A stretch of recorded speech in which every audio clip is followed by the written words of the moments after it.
acara akan langsung dipandu oleh Dr. Bernard Jonathan, moderator.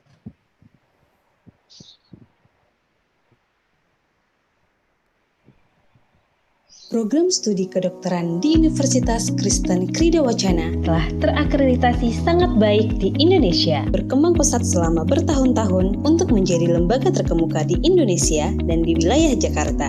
Strategi dan kegiatan pembelajaran dilaksanakan dengan standar internasional melalui keunggulan inovatif untuk melayani bangsa dan kemanusiaan. Didukung oleh laboratorium canggih, unit simulasi klinik, dan pusat penelitian terpadu unggul dalam kedokteran dan American Medicine. Memiliki fasilitas gedung juga telah menjalin berbagai kerjasama baik lokal dan internasional. Temukan kehidupan kampus yang memadukan ilmu pengetahuan, profesionalitas, dan kemajuan teknologi dalam lingkungan kampus yang nyaman, penuh kebersamaan dan kekeluargaan. Program studi kedokteran di Universitas.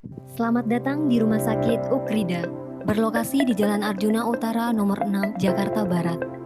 Dalam melayani, kami berpegang pada slogan Healing with Care, Caring with Heart. Kami berharap kehadiran kami dapat menjadi mitra terpercaya bagi masyarakat untuk menjadi sehat. Honest, eager, A-star value, responsif, dan teamwork merupakan nilai-nilai yang kami junjung dalam memberikan pelayanan. Sejumlah fasilitas kami adakan untuk menjalankan salah satu misi Rumah Sakit Ukrida, yaitu menyediakan fasilitas yang memadai dan berkeadilan bagi pasien, di antaranya radiologi, Intensive Care Unit atau ICU, Neonatal Intensive Care Unit atau NICU, ruang operasi, Central Sterile Supply, Departemen atau CSSD,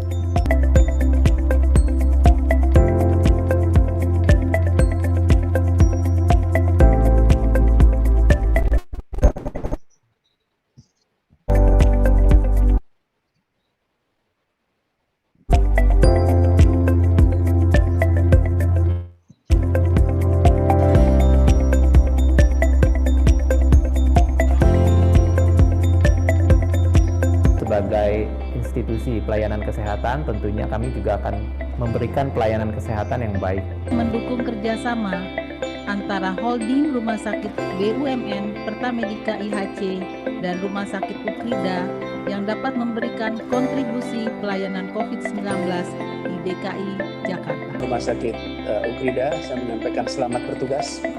Ada tugas besar di pundak Bapak Ibu sekalian. Saya mengucapkan terima kasih atas kepercayaan yang diberikan kepada RS Ukrida, dan insya Allah kerja sama kita ini sangat bermanfaat untuk masyarakat sekitarnya. Rumah Sakit Ukrida ini agar segera cepat bisa beroperasi, karena itu yang sangat dibutuhkan oleh rakyat kita, khususnya yang ada di DKI Jakarta atau di Jakarta Barat. Mimpi 1967 itu pun telah terwujud. Kini kami hadir di tengah-tengah Anda untuk memberikan pelayanan terbaik.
Selesai videonya. Langsung aja sekarang.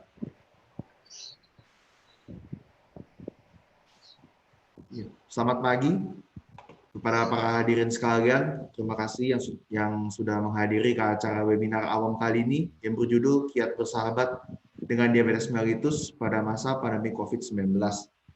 Saya, Dr. Bernard Jonathan, selaku moderator dari acara webinar hari ini.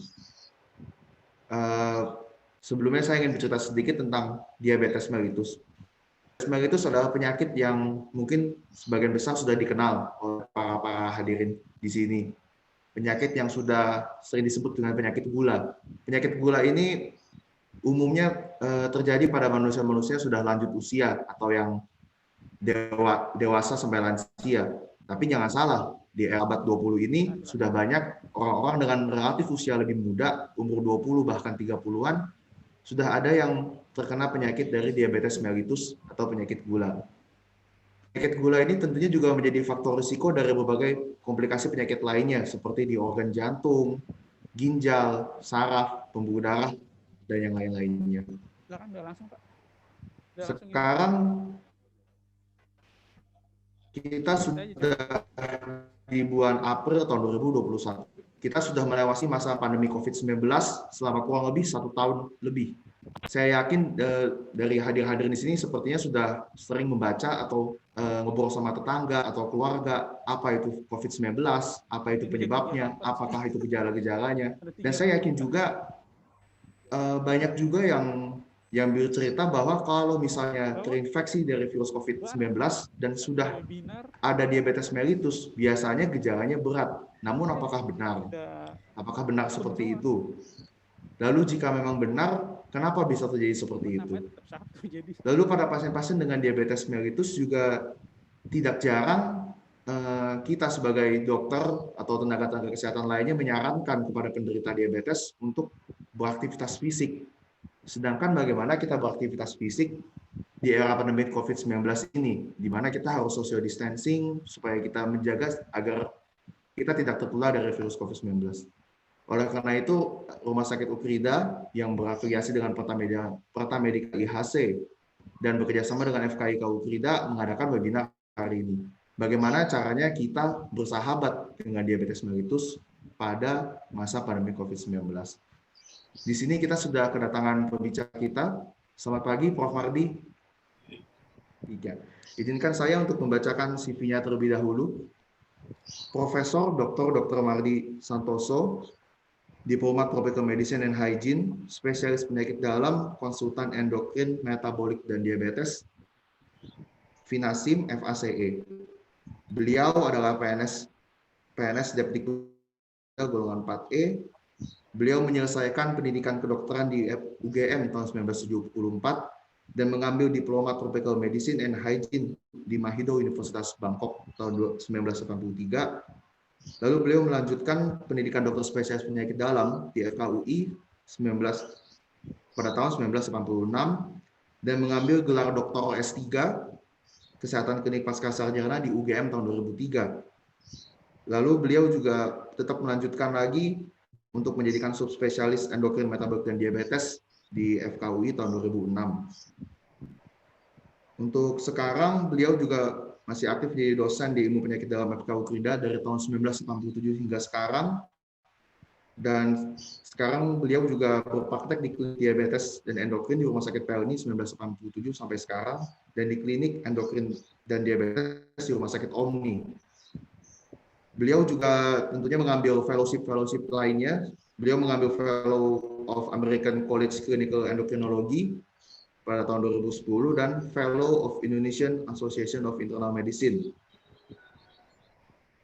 Juga masih aktif di berbagai organisasi seperti di Organisasi Ikatan Dokter Indonesia dari 1975 hingga sekarang, dan sebagai anggota American Diabetes Association ADA tahun 1996 hingga sekarang. Beliau juga sebagai anggota International Diabetes Foundation dari tahun 2006 hingga sekarang. Dan beliau juga sempat menjadi dekan dari Fakultas Kedokteran Ukrida dari tahun 2004 hingga tahun 2017. Kepada tempat dan waktu saya persilakan Prof. Mardi. Oh, ya. Makasih Dr. Bernard, Dr. Eka, Kepala Rumah Sakit yang kami hormati, dan para diabetisi, ya, Kiranya bisa memanfaatkan yang ada pada saat ini. Beberapa hal yang terima kasih atas kesempatan yang diberikan.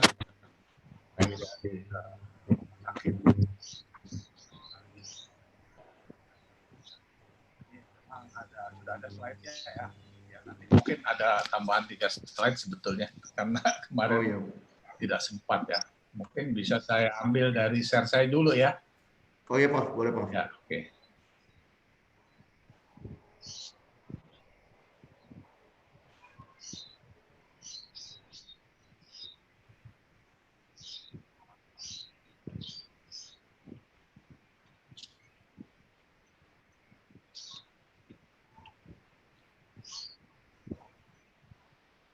Dari saya kan ya? Yang sekarang ya saya buka ya. Ya, boleh Dok.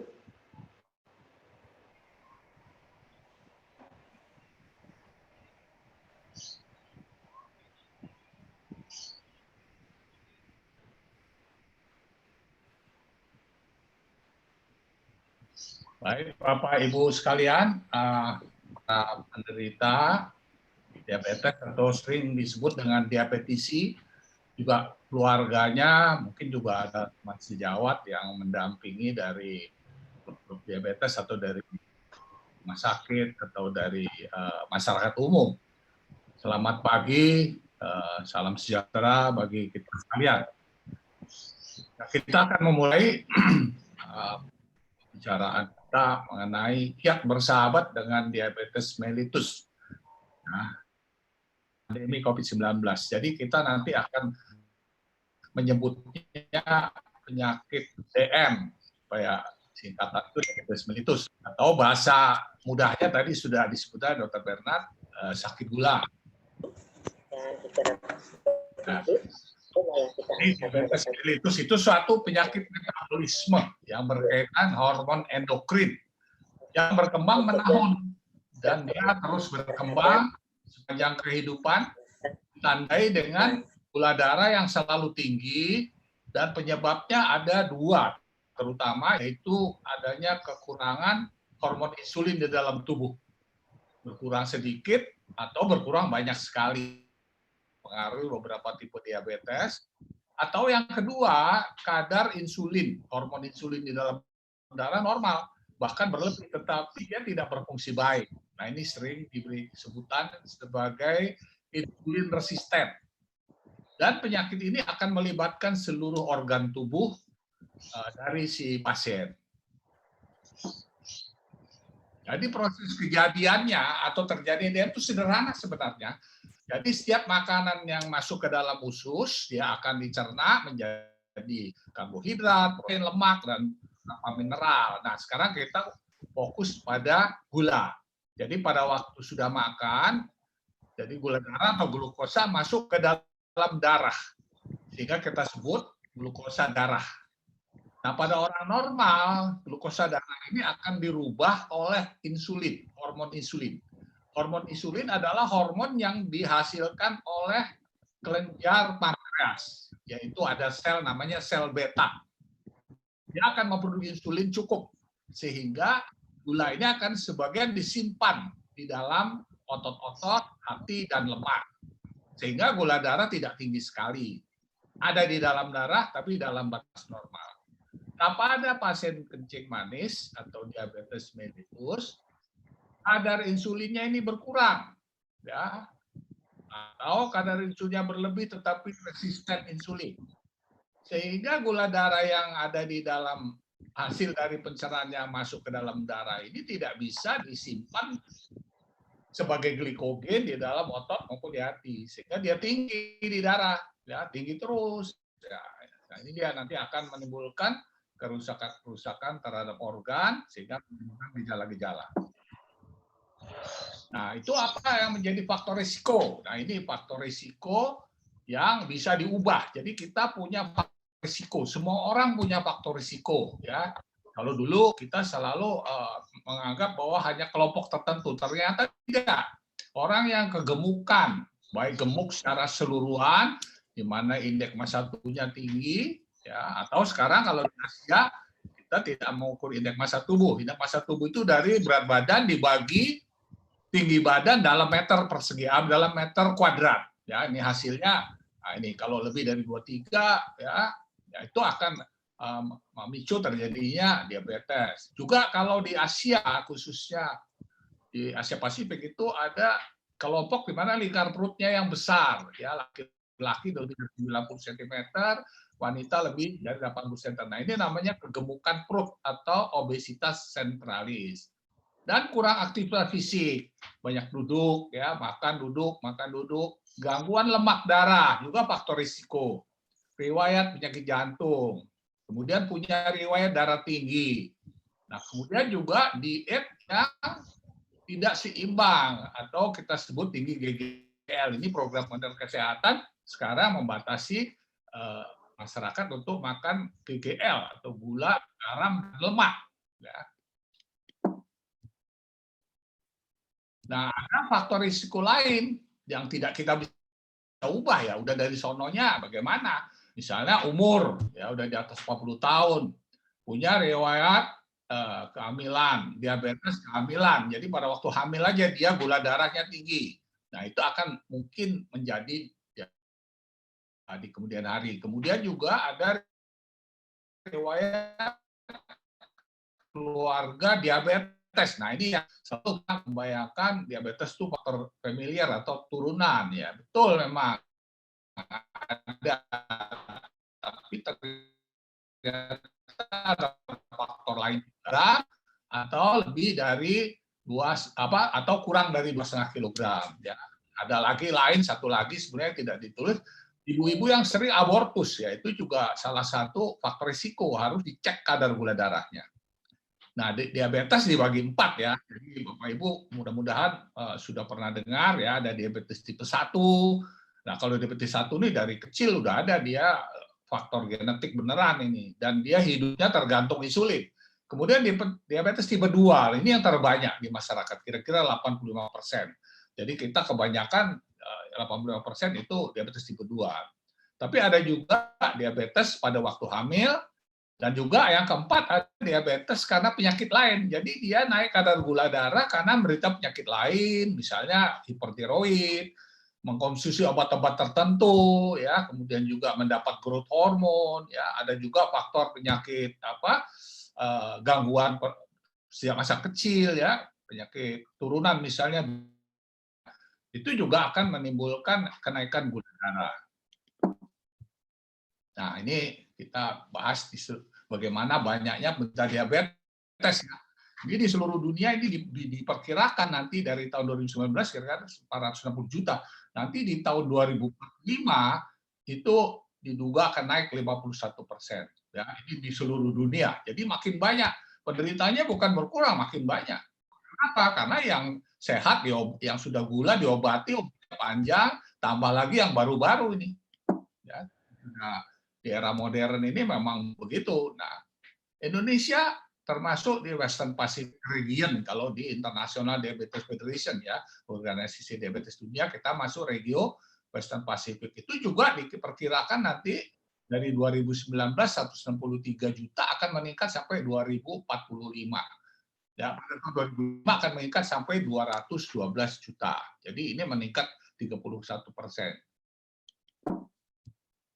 Nah, kalau kita lihat dari penelitian lain, ya, di level internasional ada di WHO ini ada Indonesia di tahun 1995 masih nomor 7 jumlah pasien diabetes atau kencing manis. Tapi nanti di tahun 2025 itu diperhitungkan secara epidemiologis akan menjadi nomor 5 dan jumlahnya makin banyak, ya, setelah bertahun-tahun kemudian.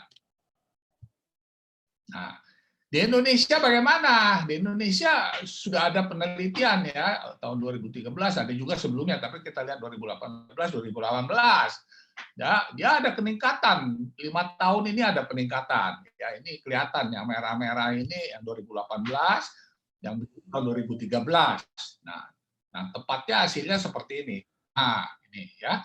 Jadi sekarang ini ya kalau kita lihat tahun 2014 itu kan 3 tahun lalu ya, jumlah penderita diabetes baik yang baru maupun yang lama selama 5 tahun terakhir sampai 2018 pada umur di atas atau sama dengan 15 tahun itu 10,9%. Wah, ini banyak sekali. Jadi dari 10 orang itu pasti ada satu yang diabetes. Itu kan penelitian 2018. Jadi kita mesti berhati-hati bagi yang belum tapi tidak tahu ya kalau dia sebenarnya juga sudah kena. Nah, ini gejala-gejala utama ya, ini ya tidak selalu kelihatan semua ya, sering kencing, banyak, mudah lapar, makan terus ya, nah, sering haus, tapi berat badannya turun. Ya aneh, kita selalu dulu menyuruh anak-anak makan banyak-banyak, ternyata hal tersebut menjadi budaya yang tidak baik juga kalau sampai dewasa ya. Nah, kemudian ini gejala secara cara utama yang sering ditulis yang diketemukan pada pasien-pasien ya tadi sudah banyak kencing, sering lapar, sering haus ya, tapi badan lemas-lemas, berat badan turun ya.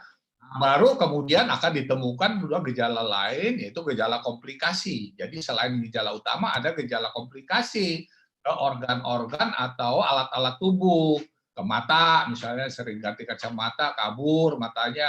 Kemudian juga gatal ya, ini gatal nggak hilang-hilang ya, ini juga gejala yang merupakan komplikasi ya, cepat lelah, ngantuk ya, di kantor baru jam 9 ngantuk, bahkan ada yang tertidur di kantor karena ternyata gula darah tinggi dan luka sulit sembuh. Nah ini ya, kalau dia menjadi berat menjadi diare dan ada gejala ginjal ya, kalau gejala ginjal sudah ada, wah ini juga ya, jadi repot juga pasiennya ya, karena sudah diabetesnya, ada gangguan ginjalnya ya. Nah kalau sudah terjadi seperti ini, hati-hati, ini punya risiko terjadinya amputasi. Nah ini yang dikeluhkan pada penderita-penderita muda ya, dia tidak tahu diabetes, tapi kok ya pengantin baru setahun kok sudah nggak mampu gitu ya. Jadi ya, ini satu adalah karena ada impoten ya. Nah, kalau pada wanita namanya frigiditas ya, jadi tidak kemampuan seksnya menurun walaupun dia belum berumur di usia produktif ya. Nah, tadi sudah melahirkan bayi besar, hati harus dicek gula darah. Nah, ini kesemutan yang tidak hilang-hilang ya. Nah, ini juga serangan jantung, selalu kita cek gula darah, ternyata yang tidak pernah diabetes ada serangan jantung punya faktor risiko manis. Jadi mudah terjadi stroke, bahkan ada beberapa pasien yang menjadi buta karena komplikasi ke mata. Dan pada gigi juga sering tanggal ya, ini sering dokter gigi, cabut gigi sampai giginya habis ya. Nah juga ada yang pasien tidak menyadari tiba-tiba dia mau pingsan, ternyata kadar gulanya terlalu rendah ya, yang kita sebut hipoglikemi. Ada juga yang tiba-tiba dia bawa ke rumah sakit, kesadaran menurun ya karena ada kadar gula darah yang sangat tinggi. Nah ini kita sebut koma diabetes ketoasidosis. Nah ini gejala-gejala yang akut ya, yang terjadi cepat dan biasanya dia datang ke UGD. Nah tadi yang penting juga beberapa hal yang harus menjadi perhatian kalau ada pasien dengan luka ya tidak sembuh-sembuh. Ya, ini sering kita sebut komplikasi dari kaki diabetes. Jadi harus diamati atau diobservasi, jangan-jangan dia penderita diabetes ya, karena dia sudah gangguan saraf, gangguan pembuluh darah, ya tidak sembuh-sembuh, kena benturan sedikit luka tidak sembuh-sembuh, pakai sepatu yang tidak pas, terkena infeksi, nah itu terjadi luka yang tidak sembuh-sembuh sampai bisa luka besar seperti ini. Ini kalau udah lihat begini ya kita harus, wah ini diabetes ini ya. Nah, jadi tadi sudah kita ingatkan kalau baru lukanya namanya ulkus, tapi kalau lukanya sudah jadi borok, bau, hitam, ya itu biasanya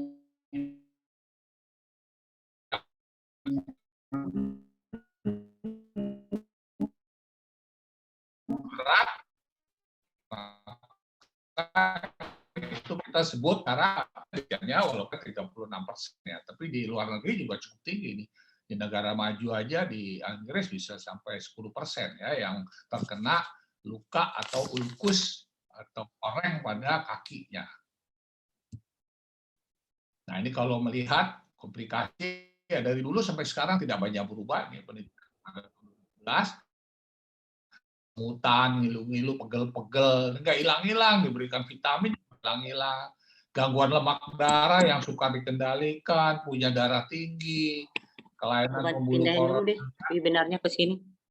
Kemudian ada gangguan lemah kayak penurunan kemampuan seksual pada wanita, juga pada laki-laki ini, ya, disfungsi ereksi ini, impoten, ya, dan kelainan kulit, katarak di usia muda, ya. Nah ini kebanyakan yang juga ini yang banyak, ya. Tapi inilah sampai sekarang juga tidak banyak berubah komplikasinya seperti ini. Jadi tadi sudah ya, ini di resume aja komplikasi akut itu infeksi terutama ya pada organ tubuh, bisa paru, ginjal, kulit atau jaringan otot. Ya, juga bisa terjadi koma. Ya. Nah, komplikasi kronik itu jadi terjadi bertahun-tahun menahun. Ya, jadi kita harus hati-hati nih, bisa saraf, mata, jantung, ginjal, hati, pembuluh darah, otot-otot, tulang atau sendi, saluran kemih ya, dan kulit dan genital atau alat-alat kelamin. Ini kalau di resume begini, ternyata dari ujung rambut sampai ujung kaki bisa terjadi komplikasi. Jadi kalau kita merasakan atau menemukan saudara kita luka ini penyakit jangan lupa kita mesti melakukan pemeriksaan-pemeriksaan terhadap gula darah, kondisi kencing manis, ada atau tidak, baru kita cari yang lain. Nah, tapi dari kesemuanya itu yang paling penting dalam organ-organ tubuh kita ini jangan sampai ini ya ke mata, ya, komplikasi ke mata, karena komplikasi ke mata ini merupakan penyebab kebutaan. Ya, kalau dia sudah kena retina, wah sulit sekali, pasti sudah menimbulkan kecacatan ringan sampai berat. Yang berat ya sampai buta, ya.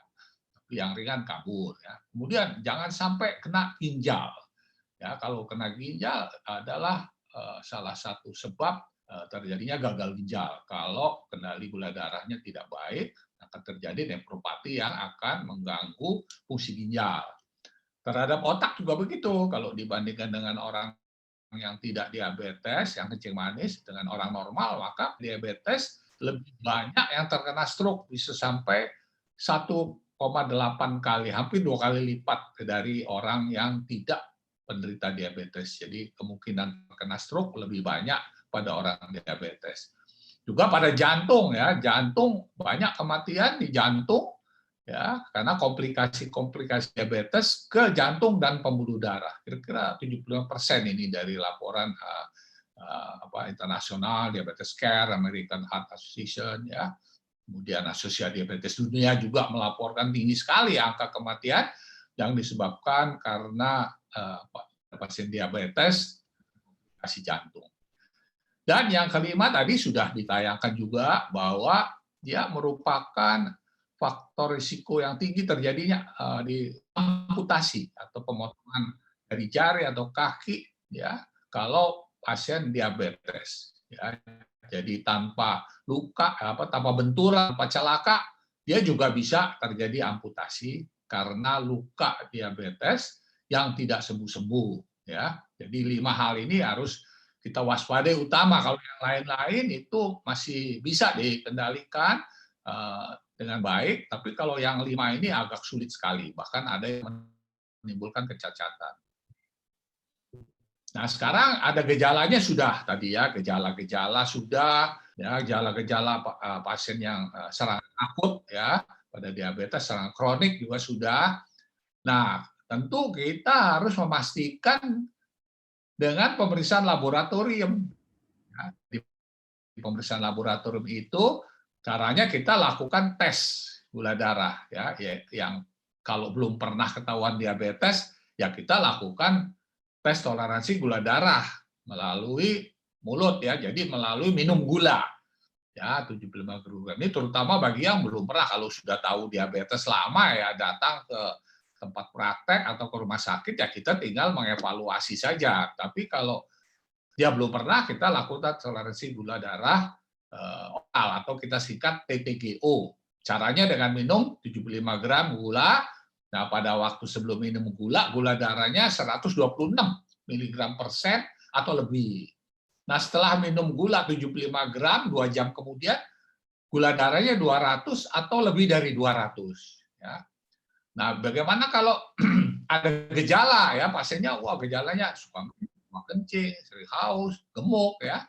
Pas kita periksa sesaat, misalnya kita tes gula darah 200 atau lebih. Nah, harus kita curigai diabetes atau kencing manis. Tentu kita lagi dengan pemeriksaan gula darah yang lebih teliti.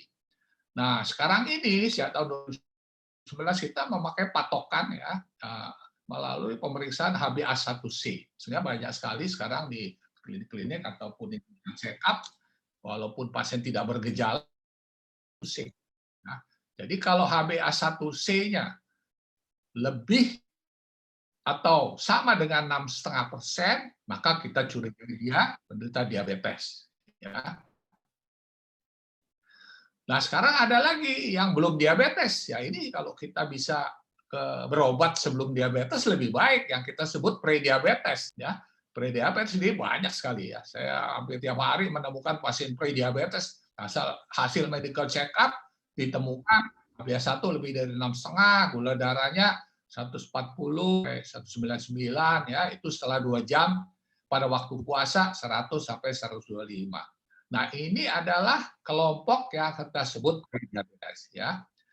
HbA1-nya antara 5,7 sampai 64%. Jadi kalau kita menemukan pasien atau keluarga yang melakukan check up, gula darahnya belum memenuhi kriteria diabetes, ya kita masuk ke diabetes. Nah, sehingga kita bisa mencegah jangan sampai terjadi diabetes. Nah, kenapa sekarang kita di Indonesia gencar ya, ada seksi diabetes di Departemen Kesehatan. Sejak Menteri Kesehatannya Bu Dr. Fadilah ya, dulu saya aktif juga membantu di seksi diabetes. Nah, itu kita sudah menemukan bahwa 3 besar penyakit penyebab kematian di Indonesia. Ternyata diabetes nomor 3 ya, nomor 1 memang stroke, jantung koroner, dan ketiga. Oleh karena itu kita harus waspada dengan penyakit diabetes selain stroke dan jantung koroner. Nah, sekarang bagaimana kalau kita teknis sehari-hari menghadapi pasien diabetes? Kita ada perubahan pengobatan juga jadi paham ya. Jadi secara umum sebenarnya ini. Jadi setiap pasien diabetes itu harus dilakukan perencanaan makan. Perencanaan makan itu bukan berarti makan sedikit ya. Makan sesuai dengan kebutuhan, sesuai dengan kondisinya, kondisi sakit atau tidak, atau sedang tidur saja karena sakit, dan sesuai dengan aktivitas. Ya. Jadi tidak sedikit tapi diperhitungkan. Kemudian penyuluhan. Nah, kalau ini bisa mandiri dengan membaca atau juga mengikuti penyuluhan seperti sekarang kita ini, ada penyuluhan dengan webinar, ada penyuluhan dari rumah sakit ya. Nah, juga melakukan aktivitas fisik atau olahraga ya. Baru kita melakukan pemberian obat penurun gula darah ya. Gula darah itu ada dengan tablet, ada dengan insulin ya. Tapi intinya kalau disingkat, semua pasien yang sudah diketahui diabetes harus melakukan modifikasi gaya hidup. Ya. Nah, hidup bersama dengan mengkonsumsi obat-obatan untuk menurunkan kadar gula darah. Nah, modifikasi gaya hidup sehat itu seperti apa? Nah, ini. Jadi pola makan sehat ya, diperhitungkan jumlah makanan kira-kira sesuai dengan kebutuhan. Jadi kalori basal ya, jadi kebutuhan kalori dasar, dalam keadaan aktif atau sakit, pasien-pasien yang komplikasi atau tidak, kemudian ada aktivitas kerja atau aktivitas di kantor atau pekerja ya.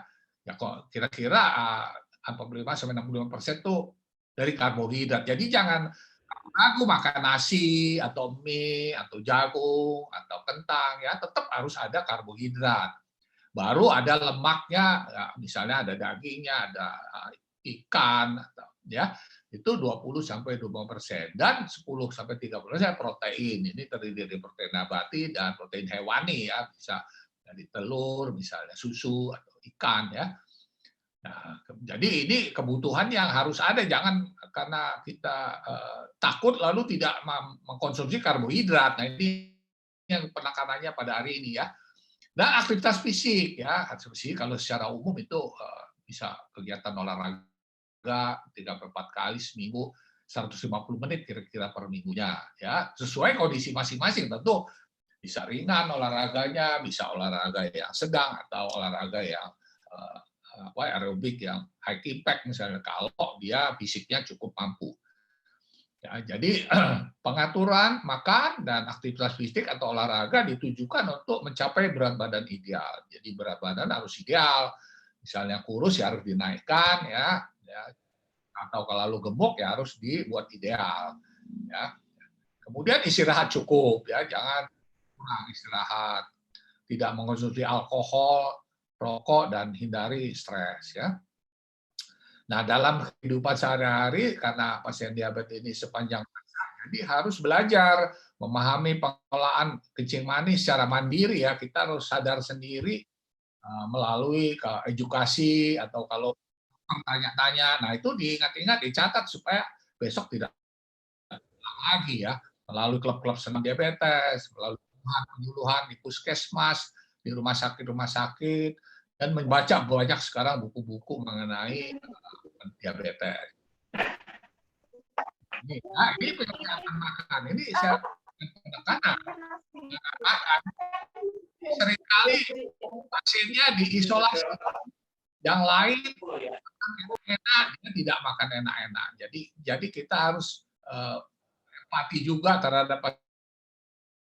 Kalau makan itu jangan terlalu mengiming-iming atau bikin ngiler pasien lah begitu ya, karena kan susah juga nanti, pasti nanti akan melanggar dia kalau seperti itu ya. Ini kalau makan bersama keluarga. Nah ini ya, kita mau ngitung kira-kira begini, nanti bisa belajar kalau konsultasi bagian gizi ya. Jadi kita menyesuaikan pekerjaan. Ini dasarnya ini ya, pada laki-laki 30 kalori, wanita 25 kalori per badan ya. Misalnya 50 berat badannya pada laki-laki 1.500. Terus kerja ringan tambah 20% dari 1.500. Kerja berat tambah 40% dari 1.500 kalori. Jadi makin aktif pasiennya secara fisik, maka makin meningkat jumlah kalorinya. Tidak selalu sedikit ya, harus sesuai dengan aktivitasnya. Nah, kalau panas juga begitu. Pasiennya panas, kena flu, apalagi kalau kena infeksi yang berat ya, tentu harus kalorinya ditambah tiap kenaikan suhu tubuh 1 derajat ya, misalnya 37 naik 38,5, ditambah kalorinya 13% dari kebutuhan badan. Nah, ini juga kehamilan harus nambah makanan ya supaya bayi cukup kalori. Ya. Kalau menyusui juga atau orang yang kurus ya harus ditambah 30% supaya berat badannya naik. Ya, banyak 30% ya. Misalnya tadi 50, 1.500, 60, wah ditambah 30%-nya, tambah 500, jadi bisa 2.000 kalori. Lumayan banyak makannya supaya naik berat badan. Nah, usia lanjut biasanya kebutuhannya menurun, mungkin karena aktivitas juga menurun. Nah, olahraga juga tidak bisa kita sembarangan ya. Biasanya kita melakukan olahraga yang jenisnya aerobik yang low impact ya. Jadi aerobik low impact itu memenuhi syarat ini tadi, teratur ya, continue, jangan ngot-ngotan. Misalnya kita 3 kali seminggu, taruhlah 50 menit ya, rutin kita. Dan irama, jadi tidak olahraga yang lari terus, tidak. Jadi ada lari, ada jalan, ada lari, ada jalan. Kemudian meningkat ya, jadi kita terus, kalau tadinya cuma jalannya 15 menit, pelan-pelan, lama-lama naik 5 menit, nah bisa sampai 50 menit. Sehingga tingkat ketahanan tubuh atau fitness tubuh juga akan meningkat setelah kita melakukan aktivitas jasmani misalnya 6 bulan, apalagi yang sudah 1 tahun ya. Karena saya punya pasien umur 90 tahun lebih juga masih jalan kira-kira 4-5 kilometer, masih naik sepeda ya, karena dia sudah 40 tahun melakukan latihan jasmani. Nah, tentu tidak sembarangan, harus ada target supaya aman. Kita harus menghitung nadi ya. Jadi nadi yang boleh tinggi paling tinggi 60 sampai 70%, hitung dari nadi maksimal.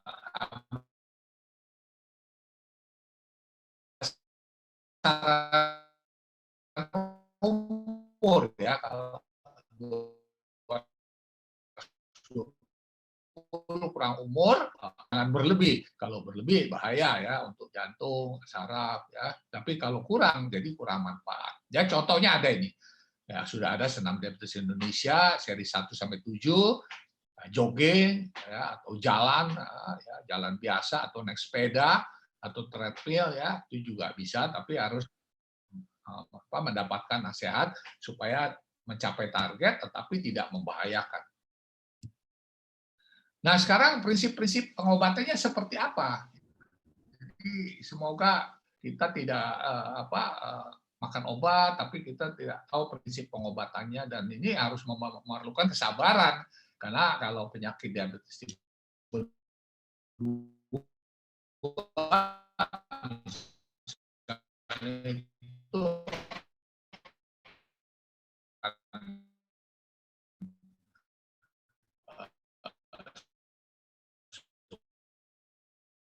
itu hidup dialami seorang pasien, begitu dia jadi awal itu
beda, ya, tidak sama. Nah, ini juga kita monitor ya, tiap bulan ya. Bila dalam 3 bulan berikutnya nggak mencapai kurang dari 7 HbA1c-nya ya, maka kita harus melangkah ke langkah ketiga ya. Jadi ini makanya perlu lama, tidak ada yang maunya 1 bulan bagus ya, tentu tidak demikian ya, secara bertahap. Yang penting 3 bulan tercapai. Nah, kalau tidak tercapai HbA1 kurang dari 7%, maka kita akan beralih ke langkah ketiga. Nah, ini ya, tetap gaya hidup tidak bisa diubah, selalu kita harus memenuhi gaya hidup sehat tadi ya. Dan ini juga yang dianjurkan oleh kesehatan sekarang dalam penyuluhan gizi atau penyuluhan diabetes di puskesmas dan di daerah ya, ada panduannya. Dan kita mulai di sini langkah 3, kombinasi 3 obat. Jadi obat langkah pertama, langkah kedua, ditambah lagi 1 obat. Jadi 3 obat pilihan dari obat-obat yang sama. Jadi kelompok obat yang sama ya, kita pilih dari 7 jenis. Ini ada jenis yang berbeda cara kerjanya, tetapi kalau dilihat jumlah obatnya banyak sekali. Jadi setiap kelompok itu punya banyak jenis obatnya. Ya. Nah, ini juga kita monitor tiap bulan ya. Kalau dia tidak ada komplikasi ya mungkin 3 bulan tidak ada ginjal, tidak ada jantung, hipertensi ya. Nah, maka 3 bulan kemudian akan tercapailah HbA1-nya. Kalau HbA1-nya tidak mencapai kurang dari 7, maka ya dari 3 obat itu harus ditambah insulin ya. Ditambah insulin atau tidak pakai obat ya. Tadi kombinasi obat dan insulin, atau tidak pakai obat tapi langsung insulin. Insulin misalnya insulin sebelum makan ditambah insulin basal malam hari misalnya. Jadi itu sudah harus seperti itu. Kalau memang ya tidak bisa terkendali dengan 3 obat saja. Tapi ada juga pasien ya yang datang itu pertama kali dia HbA1 tinggi sekali. Berarti ini gula darahnya sudah tinggi sekali, ini sudah di atas 200 sampai 300 ya. Nah, jadi pada saat periksa dia, maka kita akan melihat satu, ada gejala nggak? Ya, kalau tidak ada gejala tapi HbA1 kita modifikasi gaya hidup sehat dengan beri kombinasi 2 obat atau kombinasi 3 obat. Ya, apalagi kalau sudah pernah berobat di tempat lain, saya sudah dapat obat ini ya, kita tentu tinggal mengkombinasikannya saja supaya dapat obat 2 atau 3 yang berbeda efeknya. Tapi kalau sudah datang dengan HbA1 lebih dari 9, tapi gejala klinisnya jelas, misalnya banyak minum, banyak kencing, ya, kemudian sering haus, sering lapar, berat badan turun, badan lemas ya, loyo, nggak bisa aktif bekerja, cepat lelah. Gejala kliniknya jelas, maka kita langsung terapi kombinasi obat dan insulin. Jadi obat dan insulin. Atau kalau memang sudah kondisi komplikasi-komplikasi yang tidak fatal ya, sudah ada, maka kita harus langsung memberikan insulin dulu secara intensif ya. Biasanya insulin yang namanya insulin prandial itu diberikan sebelum makan, tambah insulin basal malam hari. Jadi inilah salah satu yang kita lakukan bila dia datang kodenya sudah HbA1-nya lebih dari 9%. Nah, ini obatnya contoh saja, ini jenis-jenisnya banyak ya, 1, 2, 3, 4, 5, 6, 7, 8 jenis ya. Tapi ini obatnya banyak, ini kelompok besarnya saja. Ada 8 jenis obat yang kelompoknya yang sekarang ada di Indonesia. Nah, kemudian juga ada insulin ya. Insulinnya ini juga sudah beredar banyak ya di Indonesia, mulai dari ya asal untuk mengenal saja ya. Ada yang efeknya singkat ya, suntik langsung makan. Ada yang efek pendek, ya, jadi tunggu dulu 15 menit baru makan. Tapi ada yang efeknya menengah, jadi biasanya kita berikan 2 kali sehari, ya karena efeknya sekitar 12-14 jam. Ya, jadi kalau sudah mengenal ini, maka kita akan ini diberikan 2 kali sehari misalnya, ya bisa kombinasi obat misalnya. Kemudian ada insulin ya, ini yang efeknya menengah, ini campuran ya, efek menengah tapi campuran efek panjang dan efek pendek, efek menengah dan efek pendek. Nah, pada efek panjang ini diberikan hanya 1 kali sehari karena ada yang 24 jam, ada yang 26 jam ya, ada yang lebih ya. Bahkan sekarang ada yang lebih panjang ya, sehingga kita harus hati-hati juga dalam memberikannya ya. Nah, ini bisa berupa basal insulin atau efek yang long acting atau efek panjang. Jadi sekali saja sehari ya. Nah, setelah kita makan obat ya, gejala-gejalanya mengurang ya. Kalau ada perbaikan pasti gejalanya berkurang, badannya lebih enak, tidak sering kencing, gatal-gatal juga berkurang ya. Nah, kehidupannya lebih teratur. Biasanya kita akan cek secara berkala, maka kita akan mendapatkan seperti ini. Ya, jadi sasaran kita di dalam mengobati pasien kencing manis dengan gaya hidup sehat dan obat-obatan, yaitu gula darah puasanya antara 80 sampai 130. Ya, ini tentu tergantung cara individu, tidak sama, udah tua, masih muda ya. Kadang-kadang kita harus mengadakan sebaik mungkin, misalnya gula darahnya 110 misalnya, karena memang usianya juga masih muda ya. Kemudian yang 2 jam gula darahnya jangan lebih dari 180, harus kurang dari 180 ya. Nah, jadi kita berusaha ya mengendalikan lebih dari kurang dari 180. Nah, kalau begini berarti lumayan sasarannya terkendali.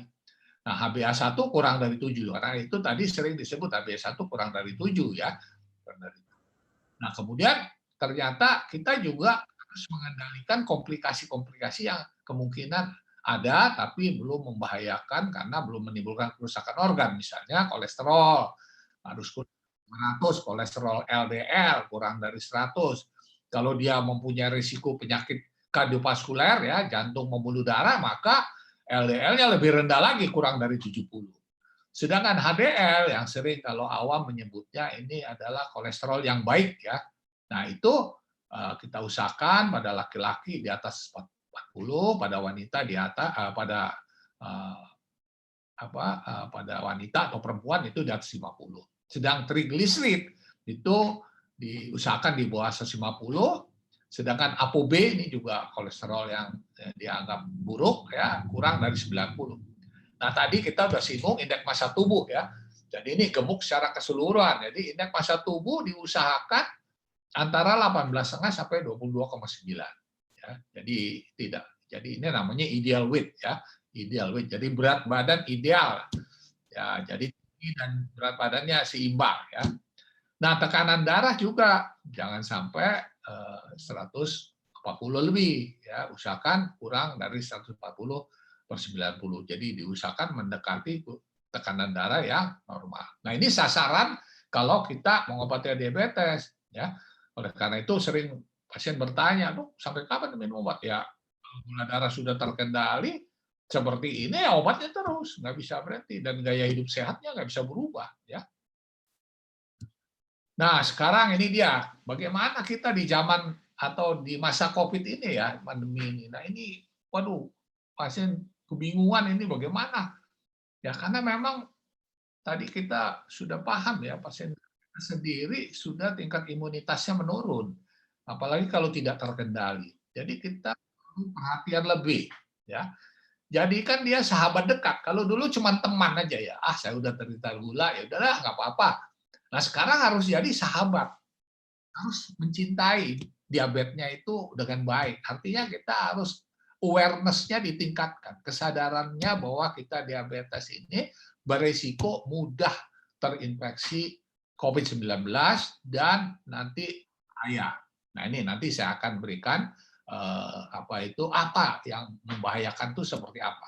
Nah, ini dari laporan Satgas COVID-19 di bulan 10 2020 ya. Ini dari 1.488 pasien ya pada tanggal 13 itu 50,9% hipertensi, 34,5% kencing manis. Jadi memang berisiko terkena COVID ya 34,5%. Kemudian 9,6% penyakit jantung ya. Dan yang meninggal ternyata pasien COVID yang meninggal itu 13,2% hipertensi ya. Jadi istilahnya komorbid, penyakit yang ada pada pasien itu terkena COVID. Pasien diabetes yang terkena COVID ya ini 11,6% kencing manis ya. Pasien itu kencing manis kena COVID yang meninggal. Pasien jantung 7%. Tapi ini pun masih berubah-berubah ya. Ya kalau kita lihat di India, wah itu lebih tinggi lagi ya. Ini baru sekitar Oktober ya. Tapi mungkin sekarang sudah menurun karena COVID-nya mungkin menurun sedikit. Walaupun kemarin sudah ada peningkatan lagi sejak mulai adanya mudik-mudik ini. Nah, ya saya kira ini semua udah paham, banyak gejala-gejala ya, perubahan-perubahan gejala juga begitu. Sekarang menemukan gejala-gejala yang zaman pertama kita hanya berpikir di paru, tenggorok ya. Ternyata sekarang diare juga hati-hati, ada diare ya. Kemudian mata merah ya, ada peradangan di mata. Kemudian juga ada ruam-ruam ya atau seperti bercak-bercak merah pada kulit, perubahan warna jari-jari tangan dan kaki, itu juga harus kita waspadai. Jangan-jangan ini suatu COVID juga gitu ya. Kalau yang sekarang banyak kita ketahui ya ini ada demam, batuk-batuk, lelah ya, kemudian ngilu-ngilu. Ya, kehilangan bau hidung misalnya ya, penciumannya hilang, bau-bau hilang. Kalau makan kita tidak bisa bau enak ya. Ada beberapa pasien datang loh, kok saya nggak bisa bau. Nah itu kita harus waspadai sebagai pasien terkena COVID-19. Belum lagi kalau diabetes yang tidak terkendali gejalanya, gejala diabetes yang ada ditambah gejala-gejala COVID. Nah oleh karena itu pasien diabetes di masa pandemi ya COVID-19 ini ya kalau belum terinfeksi kita harus waspada, jadi harus menjaga betul ya kita memperlakukan atau tenaga kesehatan atau dokter memperlakukan pasien gula darah harus terkendali baik ya, karena kalau tidak pasien diabetes rentan terinfeksi SARS-CoV-2. SARS-CoV-2 itu virusnya ya, kalau COVID-19 itu penyakitnya. Nah, juga rentan karena apa? Karena imunitas pasien diabetes menurun. Ya, imunitasnya menurun, apalagi kalau pasien itu tidak terkendali, kadar gulanya tinggi. Ya, tadi sudah kita lihat ya, kadar gula tinggi itu seberapa. Nah, kemudian terbukti tadi sudah ya bahwa SARS-CoV-2 banyak menyerang pasien diabetes juga. Ya, jadi yang terbanyak tadi kan diabetes, hipertensi, diabetes, jantung, ya, komorbid yang sering terkena SARS-CoV-2 atau COVID-19 ya. Dan memperkuat imunitas. Jadi kalau kita menjumpai pasien diabetes, ya sekarang dilakukan semua pasien diabetes harus terkendali baik, vaksinasi, kemudian gula darah dikendalikan secara baik ya. Tahap 1, tahap 2, tahap 3 ya, pokoknya kombinasi obat, konsumsi vitamin-vitamin ya. Sekarang ada banyak vitamin C, vitamin D3 ya. Dan ada juga yang mencoba dengan herbal ya, ada ini juga uji coba terus, kita belum dapat memastikan ya. SNACE, meniran, ya itu dalam uji coba, tapi kita belum menganggap sebagai obat utama. Kemudian usaha mengendalikan DM sebagai mungkin itu bagaimana? Tadi sudah ya, pola makan teratur ya. Jadi makan teratur itu artinya jam makannya tertentu. Jadi tidak sewaktu-waktu makannya nunggu lapar, tidak. Misalnya kalau di rumah sakit atau pasien-pasien di poliklinik sudah diberi nasihat, misalnya jam 7 pagi, jam 12, jam 7 malam harus makan besar, ada nasi atau mie atau kentang ya yang cukup kalorinya. Kemudian istirahat yang teratur. Jadi jangan nanti begadang ya sehingga tidur malamnya kurang, pagi-pagi harus bekerja. Asupan kalori cukup sesuai berat badan dan aktivitas ya. Tadi sudah, jadi harus cukup, tidak boleh kurang ya, mencukupi sesuai dengan aktivitas dan kebutuhan pasien. Juga sesuai dengan berat badannya. Kemudian gerak badan. Nah, ini ada yang menyebut olahraga boleh ya, terukur. Tadi sudah ya, berat badan yang teratur kan sudah banyak juga penjelasan atau penyuluhan-penyuluhan harus berolahraga teratur selama COVID ini lebih intensif lagi. Ya, minimal 150 menit per minggu ya. Tadi Tapera menyebutkan bahwa berolahraga di luar, ya, kita terpaksa kalau keluar ya cari lapangan yang sepi atau di rumah boleh juga olahraga ya. Banyak olahraga di rumah juga bisa ternyata ya, mau senam, mau loncat-loncat, mau jalan-jalan kalau dia punya halaman yang luas ya. Kemudian jangan lupa makan obat dan suntik insulin teratur. Jadi kalau udah dosis obat dan suntik harus teratur supaya keinginan untuk mengendalikan gula darah itu bisa tercapai. Dan jangan lupa patuhi protokol kesehatan. Mudah-mudahan masih ingat ya semua, cuci tangan, pakai masker, jaga jarak ya. Kemudian hindari gerakan, jadi jangan cari keluar-keluar. Dan hindari kerumunan, jangan nanti kita kumpul ya makan bersama ya, apalagi nanti ini hari raya ya yang merayakan hari Lebaran, kumpul-kumpul makan bersama. Nah, itu juga ada risiko karena orang makan nggak mungkin tidak harus melepas masker ya. Nah, itu juga menjadi faktor risiko yang kita harus hati-hati supaya tidak terkena COVID-19. Nah, ini kita sudah lihat juga ya di dalam beberapa negara di China, USA, Spanyol, Italia, ternyata pasien-pasien diabetes yang dirawat karena COVID itu banyak ya. Ini Amerika sampai 34% ya. Nah, ini juga tadi sudah di Indonesia ya, Spanyol sampai 94%. Dibandingkan masyarakat umum ya, masyarakat umum juga ada banyak yang dirawat, tapi dia lebih rendah pasien diabetes ya. Nah, ini yang menyolok di Amerika dan Spanyol ini ya, yang tinggi angka diabetes dibandingkan orang-orang biasa yang bukan diabetes ya. Yang banyak masuk rumah sakit adalah pasien-pasien yang punya komorbid diabetes, ya, tadi juga hipertensi dan penyakit jantung. Nah, ini dia kenapa kita harus sangat berhati-hati kalau pasien kena diabetes, pasien diabetes kena COVID ya, dia cenderung menjadi berat. Ya, ini ada 7 penelitian ya, sudah dianalisa melalui Ketut. Nah, itu ternyata banyakkan menjadi berat. ya kalau terkena COVID. Nah kalau berat, wah kalau berat berbahaya ya, karena kansnya untuk kembali juga sulit, juga akan menjadi buruk ya. Ini kelihatan yang jadi berat lebih banyak. Ini ada 7 penelitian ya. Nah ini ada 5 penelitian. Lain adalah yang meninggal tinggi, pasien diabetes yang meninggal ini ya. Nah, ini penelitian pertama, penelitian kedua juga tinggi, penelitian tinggi. Jadi hati-hati orang COVID, orang diabetes atau penderita diabetes jangan sampai terkena COVID karena risiko menjadi berat lebih besar dan risiko meninggal lebih tinggi dibandingkan orang-orang yang tidak menderita diabetes.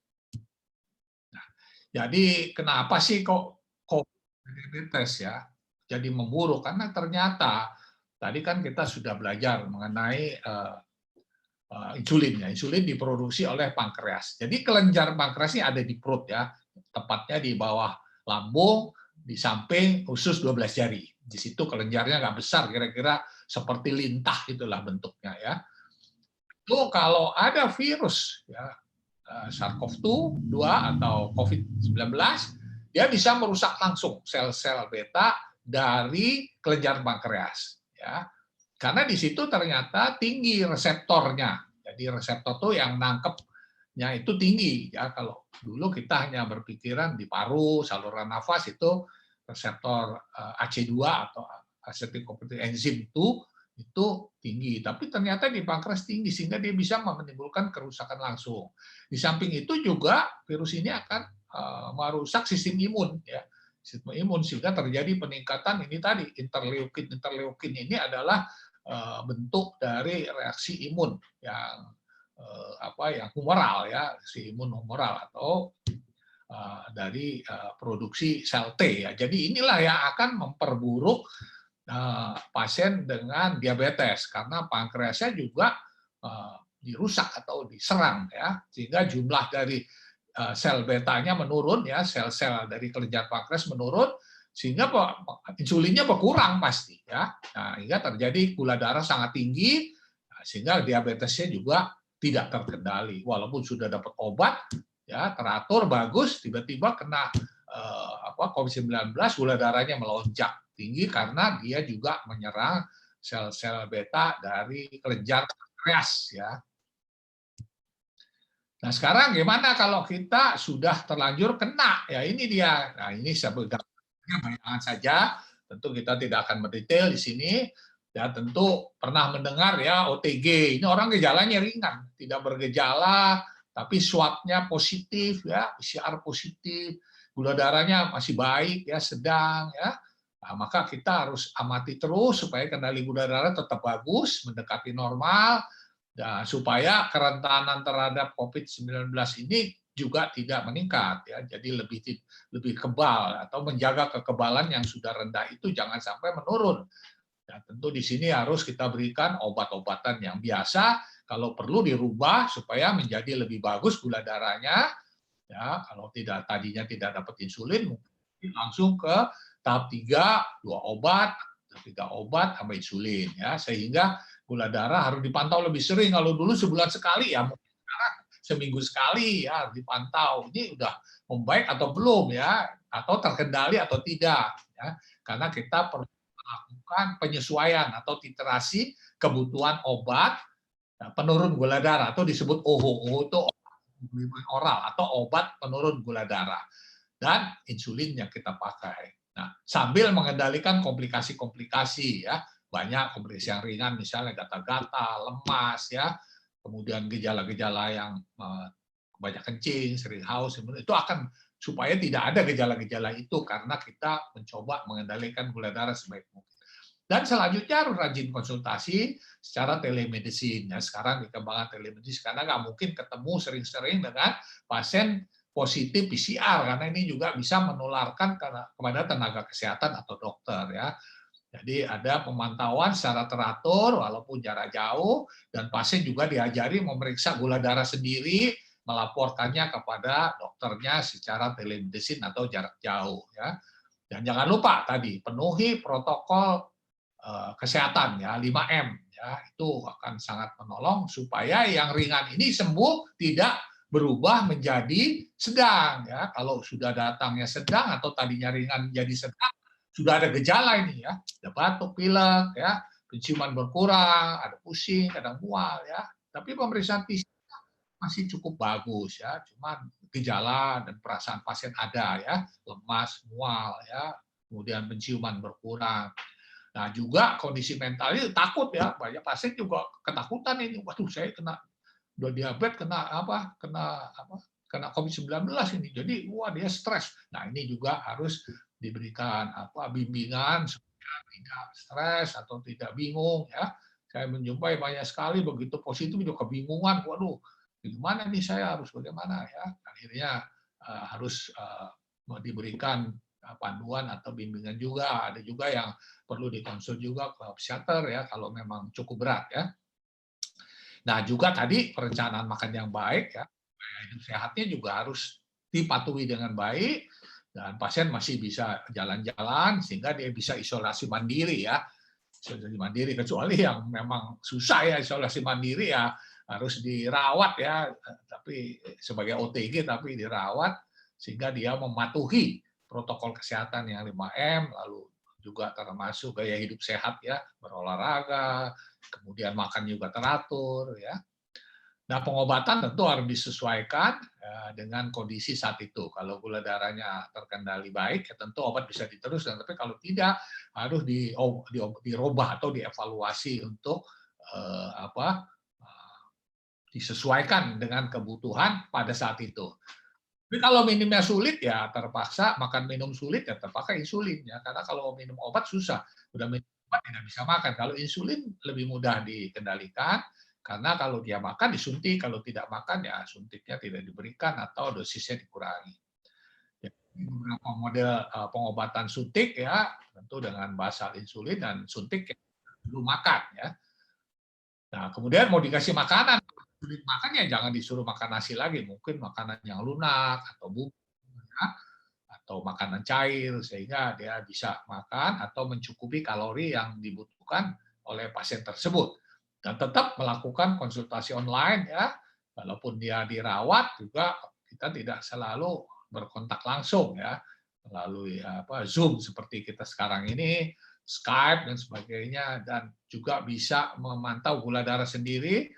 Ya kalau di rumah sakit juga bisa sendiri, tidak selalu dilakukan oleh perawat karena ada alat-alatnya yang namanya glukometer itu bisa melakukan pengecekan sendiri setelah diberi pelatihan ya. Nah, tapi kalau usia sudah sangat lanjut, mungkin perlu ada yang membantu ya, atau helper atau keluarga yang dilatih untuk membantu merawat pasien ini. Ya, patuhi 3M minimal kalau dia tidur saja di tempat isolasi mandiri. Nah kalau sudah berat ya sudah ini nggak ada cara lain. Ini sudah kena organ lain ya, paru, ginjal, jantung ya ini. Sudah endokrin, gula darah juga sudah kacau, nggak bisa makan, ada dehidrasi, ya, karena nggak bisa makan, nggak bisa minum, gangguan keseimbangan cairan tubuh, gangguan asam basa, ya, elektrolit, maka harus dirawat di rumah sakit. Ya. Nah, tentu sebelum sampai ke yang paling berat, tentu dirawat di rumah sakit dengan isolasi ya. Tapi kalau sudah ada gangguan kegagalan nafas atau ARDS, akut respiratory distress syndrome atau kegagalan nafas ya harus masuk di ICU atau HCU karena makanan semua melalui sonde dan terapi insulin masif ya, yang lain bisa ditetes insulin atau disuntik berdasarkan pemeriksaan gula darah setiap 4 jam atau 6 jam ya. Nah, memang ini perlu pengamatan yang lebih intensif ya, biasanya di rumah sakit yang mempunyai ICU ya kalau sudah berat ya. Ya banyak yang bisa kembali menjadi baik ya. Tentu dia bisa pulang dengan di follow up teratur karena walaupun sudah pulang mesti ada gejala-gejalanya di rumah ya walaupun isolasi mandiri dan kadang ada beberapa pasien saya yang sampai 2-3 bulan baru bisa aktif lagi walaupun sudah dipulangkan 3 bulan lalu atau 2 bulan lalu baru bisa kembali pulih seperti sedia kala. penanganan COVID ya standar ya, karena kita udah punya panduan ya, obat-obat yang diberikan antivirus walaupun yang khusus untuk COVID-19 itu belum ada. Kita berikan antivirus lain yang mempunyai efek juga terhadap COVID-19, kemudian juga menekan respon imun di dalam tubuh. Jadi tadi gangguan kekebalannya hebat, kadang-kadang bisa terjadi badai sitokin itu yang kita sering terkenal. Nah, itu kita melakukan atau pemberian obat-obat untuk menekan interleukin. Interleukin itu meningkat sekali pada pasien-pasien yang berat ya. Juga vitamin-vitamin dan tindakan-tindakan khusus ya. Ini mungkin kita tidak perlu pelajari detail. Tahu bahwa kalau dia menjadi berat, maka pilihannya tidak ada lain, harus dirawat, dan kalau sudah ada gagal nafas harus dirawat di ICU. Jadi prinsip pengelolaan diabetes ya ini sama ya, dirawat maupun tidak ya, prinsipnya pengaturan makan, selalu diberikan nasihat ya, atau kita belajar sendiri melalui penyuluhan-penyuluhan. Ya, kalau pasiennya sudah bisa aktif ya kalau ada latihan-latihan. Kalau dia tidak bisa aktif karena memang pasiennya lemah ya tentu kita tidak bisa memberi pelatihan-pelatihan yang seperti olahraga atau senam ya, dan berikan obat-obatan ya, dan bisa kombinasi dengan insulin atau bisa hanya diberikan insulin saja kalau memang kondisi gula darahnya terkendali sangat buruk dan sudah ada gangguan metabolisme yang berat di dalam tubuh. Sambil juga kita melakukan pemantauan gula darah secara berkala ya. Kalau sudah dapat insulin, biasa pasien sudah bisa memeriksa gula darah sendiri. Nah, ini prinsip-prinsip ini selalu kita pakai di dalam pengelolaan diabetes, apalagi kalau dia sudah terkena COVID-19, ya kita harus benar-benar bersahabat sekali dengan penyakit ini. Kita harus menerima dengan ikhlas ya. Nah, sehingga kita teliti mengamati diri kita sendiri selain minta advice kepada tenaga kesehatan atau dokter. Nah, ini dari penelitian di Inggris ya, ini penelitian ribuan orang, ya, hampir 25.000 orang selama bertahun-tahun, sudah dapat dibuktikan ya bahwa kalau saja di dalam pengobatan kita itu bisa menurunkan kadar HbA1 itu 1% saja ya, dan itu terus lama, maka dia akan menurunkan komplikasi-komplikasi. Ya, contohnya menurunkan kematian akibat diabetes 21% bisa diturunkan. Ya, kemudian juga serangan jantung ya juga 14% bisa diturunkan. Ya, stroke juga 12% bisa diturunkan. Penyakit pembuluh darah ya, ya, kemudian penyakit-penyakit yang pembuluh darah kecil, mikrovaskuler misalnya dia juga 37%. Ini contoh-contoh yang sangat baik dan penelitian ribuan orang ini terbukti. Oleh karena itu, kalau sudah jadi pasien, usahakan HbA1 mendekati normal. Ya, tentu untuk normal sekali itu tidak mudah kalau usia sudah di atas 40 tahun ya. Tapi kalau bisa ya di bawah 7 ya, supaya dapat menurunkan komplikasi-komplikasi jangka panjang. So, jangan sampai nanti pada umur 70, wah, mata kabur, mulai pasang ring misalnya. Apalagi kalau udah mulai nanti umur tambah tua, udah mulai harus dilakukan cuci darah. Nah, ini satu usaha kita, jangan sampai terkena komplikasi-komplikasi yang berat dengan cara mengendalikan gula darah secara baik. Karena ini sudah ada contoh, hanya dengan turun 1% saja HbA1 sudah dapat menurunkan beberapa komplikasi yang berbahaya, serangan jantung, ya, kematian, penyakit pembuluh darah, ya, semua bisa diturunkan. Baik, ini yang terakhir sebagai kesimpulan pertemuan hari ini bahwa prevalensi itu kejadian diabetes yaitu dalam periode tertentu ya, maka pasien baru maupun pasien lama di Indonesia masih khususnya pada umumnya masih cukup tinggi, dan itu diprediksi oleh International WHO akan naik di atas 50% ya. Jadi kita harus yang belum kena jangan sampai kena, yang sudah kena jangan sampai menjadi buruk ya. Nah, diprediksi akan naik terus ya. Pasien manis apalagi sudah komplikasi organ banyak harus dikendalikan atau dikelola dengan baik. Nah, usaha pencegahan sekunder, tersier. Sekunder itu jangan sampai menjadi buruk, kemudian kalau tersier itu jangan sampai fatal, jangan sampai akhir hayat gitu, jangan. Jadi kita jaga, ya udah, saya kena ginjal, ada diabetes, ya kita jaga itu aja, jangan nambah-nambah lagi. Kemudian terapi kencing manis kombinasi obat, ya, baik dengan obat tablet maupun kombinasi dengan insulin, ya, terapi kombinasi oral insulin, ya, itu sangat akan efektif mengendalikan gula darah pasien DM bila disertai perubahan gaya hidup, ya, gaya hidup berubah tadi macam-macam, dan kepatuhan pasien terhadap perencanaan terapi. Jadi kalau sudah dinasihatkan terapinya oleh dokter, ya itu dipatuhi. Ya, jangan kadang ingat karena begitu gula darah bagus nggak minum obat misalnya. Jadi itu tidak mematuhi perencanaan terapi yang sudah direncanakan oleh dokter terhadap pasien-pasien diabetes. Pasien-pasien diabetes, diabetes mellitus atau kencing manis di masa pandemi COVID-19 ini cukup tinggi yang terkena infeksi, ya, terinfeksi SARS-CoV-2, ya, atau COVID-19. Jadi virusnya namanya SARS-CoV-2, penyakitnya namanya COVID-19.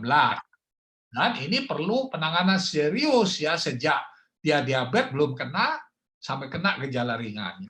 Berat, ya itu pasti ya harus, itu sudah ada program pemerintah kita ICU. Tapi alangkah baiknya kalau pasien diabetes dikendalikan jangan sampai terinfeksi COVID-19, ya. Nah, jadi karena komorbid yang dapat menjadi berat dan dapat memungkinkan peningkatan kematian adalah hipertensi, diabetes, penyakit jantung. Dan kalau kita kendalikan dengan baik, maka dapat menurunkan angka kejadian penyakit dan angka kematian COVID-19 pada pasien-pasien diabetes. Saya kira itu Bapak Ibu sekalian, bila terdapat kata-kata yang kurang, kiranya mohon maaf. Jadi sekian, terima kasih.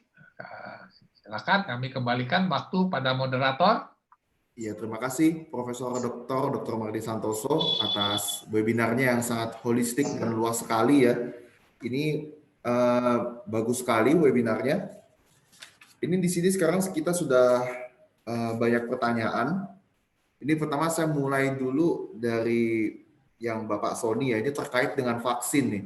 Jadi ini akan saya gabungkan dulu pertanyaannya dari Pak Sony dan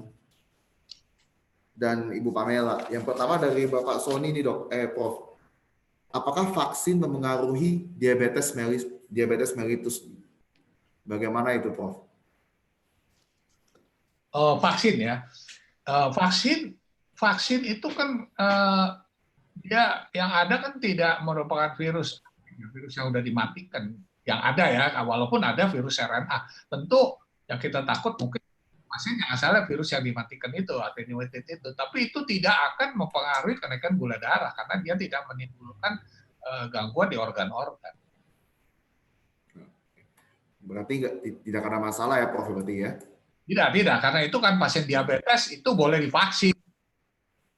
Iya, oke. Ya, berarti untuk para hadirin sekalian, untuk yang vaksin dengan diabetes mellitus sebetulnya tidak ada masalah. Nah, ini ada pertanyaan kedua nih, Prof, dari Bu Pamela. Ini pertanyaannya menurut saya menarik nih. Apakah DM berpengaruh dengan imun yang terbentuk setelah vaksin kedua?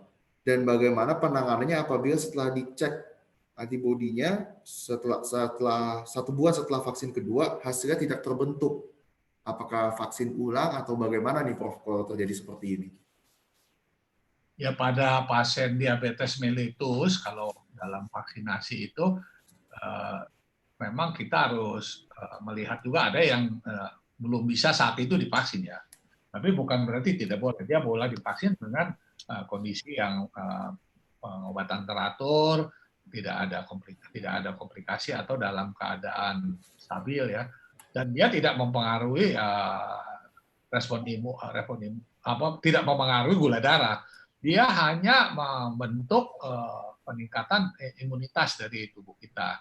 Nah, tadi pertanyaannya kalau ini yang sering sekali, ya, bukan hanya pada DM, ya, itu kalau perlu antibodinya tidak terbentuk.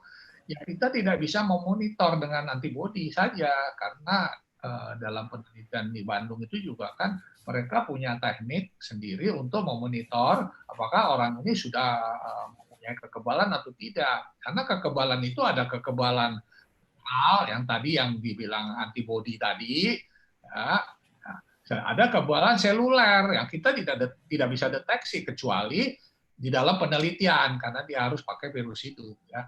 Oleh karena itu sebenarnya kan dari gugus tugas juga atau dari hasil penelitian di Bandung itu yang dikoordinir oleh Prof. Sunadi tidak dianjurkan untuk meres antibodi. Untuk apa? Ya, karena antibodi 0,8 atau lebih saja itu sudah dianggap ada respon. Ya, karena ada imun seluler. Ya, ada imun seluler yang kita tidak deteksi. Nah, itu taunya dari penelitian. Jadi penelitian yang ada di luar maupun yang kemarin di Bandung itu ternyata respon imun seluler cukup baik. Jadi dia mengklaim ya setelah 3 bulan, 6 bulan itu imunitasnya efikasinya bisa sampai 90% lebih ya, hampir pada semua pasien. Memang 6 bulan turun dikit tapi masih di atas 90%. Bukan hanya dari pemeriksaan antibodi kuantitatif itu. Jadi nggak ada gunanya, makanya jangan diperiksa. Ini baru 1 bulan ya. Ada di penelitian di Bandung 3 bulan, 6 bulan, nanti mungkin setahun untuk menentukan kapan dia divaksin lagi. Tapi itu pun juga diperiksa respon imun seluler. Jadi ini masih dalam penelitian untuk memonitor hasil dari vaksinasi. Yang jelas kalau divaksin ya, dari 1.600 itu ya hasilnya baik.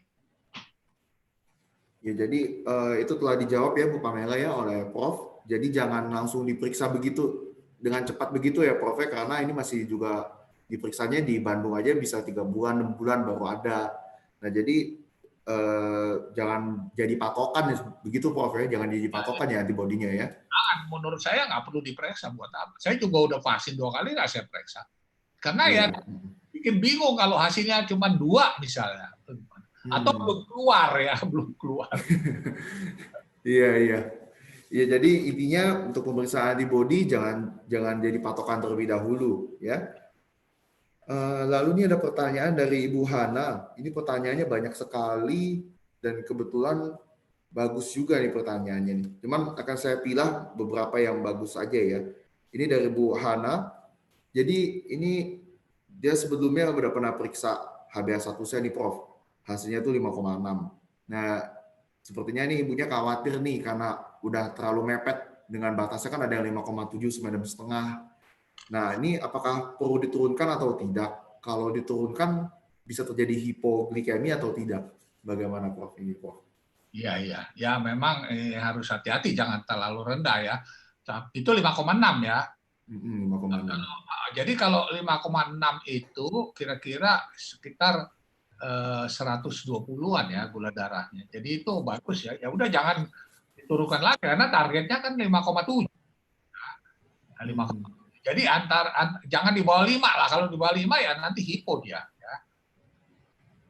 Ya berarti untuk yang Ibu Hana tadi seperti itu ya. Jadi ya dipertahankan saja, jangan sampai di bawah 5 nanti jadi hipo. Lalu nih Ibu Hana juga bertanya tentang IGT dan IFG, mungkin maksudnya impaired glucose tolerance dan impaired fasting glucose, atau yang disebut dengan prediabetes ya Prof ya. Nah iya, ini bagaimana Prof?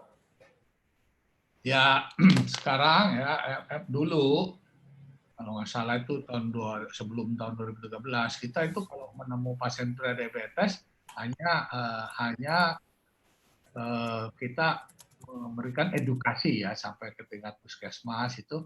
Edukasi mengenai gaya hidup sehat itu tadi ya. Jadi modifikasi gaya hidup sehat saja, harus menurunkan berat badan, olahraga dan sebagainya. Nah, tapi setelah kita amati ternyata dari pasien yang prediabetes itu ternyata 30% jadi diabetes. Jadi kemudian yang 30% kira-kira sepertiganya itu tetap prediabetes dan 30% jadi tidak diabetes. Ya karena cukup tinggi, oleh karena itu sekarang di dalam panduan pedoman penanganan diabetes di Indonesia ya ini juga seperti disampaikan Kementerian Kesehatan sudah melakukan intervensi terhadap pengobatan terhadap prediabetes. Karena walaupun kita udah lakukan gaya hidup, setelah sekian tahun loh kok kita nggak berhasil, dan itu juga ternyata dilakukan penelitian di tempat lain. Nah, khusus untuk kita sekarang sudah mulai memberikan terapi pasien-pasien terdiabetes. Selain perubahan gaya hidup, betul gaya hidupnya benar-benar, kalau gaya hidupnya masih ya belum benar, ya itu dulu ya, dipenuhi gaya hidup sehat. Nah, kalau belum juga bisa mencapai, baru kita tambahkan obat. Ada obat-obat untuk mengendalikan gula darah. Ada, sekarang sudah mulai kita intervensi memang setelah kita tahu bahwa dengan gaya hidup aja kok masih banyak yang kena diabetes cukup tinggi ya. Kalau 1 juta 33%-nya, waduh lumayan juga ya. Oke, jadi itu menjawab pertanyaannya Bu Hana ya. Jadi IFG dan IGT itu adalah sebuah kondisi prediabetes yang akan bisa berubah menjadi diabetes. Dan umumnya pada pasien-pasien seperti ini, kita melakukan perubahan gaya hidup terlebih dahulu, jadi pola gaya hidup sehat. Dan tapi kok jika tidak bisa, baru kita diberikan terapi, begitu ya Prof? Terapi ada obatnya ya. Ya. Oke, ini untuk pertanyaan selanjutnya. Tadi, ini untuk pertanyaan Ibu Duya Pelita tadi sudah. Ini juga mau bertanya juga nih Prof. Kalau dia gula darahnya di ambang batas nih, lalu dia bertanya apakah bisa kembali normal atau tidak kalau hanya dengan mengubah pola gaya hidup saja. Di ambang batas, tapi belum udah prediabetes belum? Nah, iya itu ya. Berapa gula darahnya berapa? Ambang batas itu, nah, jadi tadi saya sudah tulis di sini ya. Jadi kalau gula darahnya 2 jam, jadi kita periksa 2 jam, 140 sampai 199 itu sudah prediabetes. Nah, makanya harus dirubah gaya hidup ya. Mudah-mudahan bisa patuh soal gaya hidup, 3 bulan cek lagi. Ya, kalau bisa dikendalikan ya udah, tapi kalau tidak ya kita beri obat. Perbatasan itu ya, kalau perbatasan itu berapa? Misalnya 109 atau 110 misalnya. Ya jadi kita melihat di situ, karena kalau udah masuk prediabetes harus diintervensi dengan gaya hidup sehat ya, dan kalau tidak bisa dalam 3 bulan harus diberi obat. Ya, jadi itu menjawab untuk Ibu Duya Prilita ya. Jadi memang harus dari perubahan pola gaya hidup. Kalau memang tidak bisa, baru kita menggunakan obat. Ini ada pertanyaan dari sejawat dok, dari Dr. Widya. Ini pada penderita pasien diabetes gestasional, apakah pasca melahirkan bisa kembali normal? Lalu mungkin maksudnya apakah pada kehamilan berikutnya akan terjadi DM gestasional lagi atau tidak? Seperti itu kali ya. Bagaimana Prof? Ya, diabetes gestasional itu terjadi diabetes pada waktu kehamilan. Ya. Nah, kalau murni diagnosa gestasional diabetes, artinya sebelumnya dia tidak diabetes sebelum hamil ya. Tapi kan kita tidak tahu ya, tidak tahu. Kadang-kadang pasien hamil nggak pernah periksa apa-apa, tahu-tahu diabetes. Nah, kita perlakukan dia seperti gestasional diabetes ya. Nah, nanti setelah masa nifas sudah 40 hari persalinan, kita observasi terus. Kalau gula darahnya normal, HB1-nya bagus, berarti dia diagnosisnya gestasional diabetes. Nah, kalau dia ternyata setelah kelahiran tinggi terus, berarti dia diabetes tipe 2 sebelumnya yang tidak ketahuan, yang menjadi hamil. Jadi penanganannya ya penanganan diabetes mellitus tipe 2. Nah, sekarang kembali dengan pertanyaan, kalau gestasional diabetes yang sebenarnya bisa jadi diabetes, ya bisa, tapi tidak semua. Ya, makanya tadi ada salah satu di dalam faktor risiko ya, faktor risiko terjadinya diabetes salah satu adalah diabetes kehamilan. Ya, itu angkanya banyak, tapi di Filipina itu bisa sampai 27 atau 8% itu jadi diabetes ya, benaran. Jadi kalau kita menemukan gula darah tinggi pada kehamilan, pastikan setelah masa nifas dan di follow up misalnya 3 bulan dia diabetes tipe 2 yang hamil atau gestasional. Kalau gestasional tetap kita harus berikan nasihat bahwa ini ada kemungkinan menjadi diabetes juga, tapi bisa kemungkinan kembali juga ke normal. Nah, nanti kalau kita lihat 2 kali kehamilannya, kalau di sana udah aja kita harus lakukan intervensi dengan pola gaya hidup, kalau perlu dengan terapi. Oke. Jadi begitu ya Dokter Widya ya, kita harus menentukan dulu apakah ini diabetesnya diabetes tipe 2 atau tipe gestasional. Nah, jadi memang harus diobservasi ketat pada masa nifasnya, begitu Prof ya? Nah, setelahnya gitu ya. Ya. Lalu ini dari pertanyaan berikutnya dari Mutiara. Jika ada pasien penderita diabetes mellitus yang berpuasa, bagaimana untuk tata laksananya, Prof? Apakah ada perubahan atau tidak? Ya, kalau pasien yang puasa ya pasti ada perubahan ya.